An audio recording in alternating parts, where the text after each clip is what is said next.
শুনে কোনো কথা তারা দিয়ে শুনবেন না। বুড়ো মানুষ কৌতূহল বশত হয়তো পাইছে, দেখতে কি হচ্ছে তাই দেখি।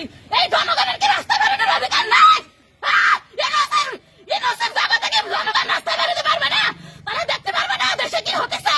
দেখতে আসলে তাকে এইভাবে ধরা হবে, এইভাবে তাকে উপর অত্যাচার করা হবে, এইভাবে নির্যাতন চালানো হবে তাকে উপরে।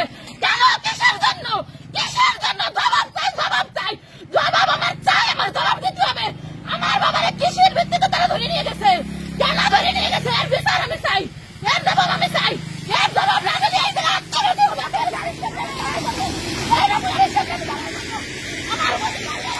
লিওনের গাড়িবহরে হামলার ঘটনার পরে এখান থেকে একজনকে ধরা হয়েছে।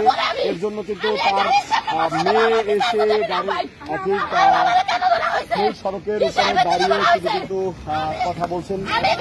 হামলার ঘটনা ঘটেছে, সেই হামলার ঘটনা ঘটার পরে কিন্তু এখান থেকে একজনকে ধরা হয়েছে। কেন ধরলো আমার বাবারে? আমি আর কিছু জানতে চাই না। পুরো অত্র এলাকা চাই দেবে পুলিশ। আমার বাবার যদি বিরুদ্ধে কোনো একটা কথা কেউ বলতে পারে, আমার বাবা জেল ফাঁসি। কখন ধরা হয়েছে আপনার বাবা? 1 ঘন্টা আগে। কেন ধরা হয়েছে? কেন ধরা হয়েছে? ওখানে নাকি কি সংবাদ পেয়েছে আমরা কিছু জানি না। পুরো মানুষ। কি নাম আপনার বাবা? আরজ আলী মোল্লা। আরজ আলী মোল্লা দোকানের মাল আনতে যাবে। আমার আব্বার বাড়ির সামনে একটা ছোট দোকান আছে, দোকানের মাল আনতে যাবে, ডান্ডাতে এসে ট্রেনে চলছে মাল আনতে যাওয়ার জন্য। দোকানের মাল আনতে চলছে, এই ঘটনা দেখে মুরব্বী মানুষ হয়তো দাঁড়াইছে। কি হচ্ছে দেখি, তারা লাঠি চার্জ করে তারা এমন ভাবে মারছে তার দিকে তাকানো যায় না, তার দিকে তাকানো যায় না। তারা লাঠি চার্জ করে, সে ডায়াবেটিসের মানুষ, তার 80 বছর বয়স। তারা লাঠি চার্জ করে তারা মারতে মারতে তারা নিয়ে গেছে গোপালগঞ্জ। কি করছে সে? তার হাতে কি ছিল? তারা তো লাঠি ছিল, তারা তো ইট ছিল, তারা তো কোনো কিছু ছিল, কোনো অবৈধ কোনো জিনিস ছিল। কেন তারা ধরা হলো?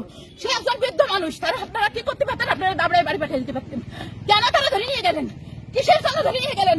এর জবাব দিতে হবে। আমি এর জবাব চাই। এই জবাব যদি না পাই, আমি রাস্তার উপরে যে দাঁড়াইছি, আমার লাশ এইখান থেকে গোপালগঞ্জ গোপালগঞ্জে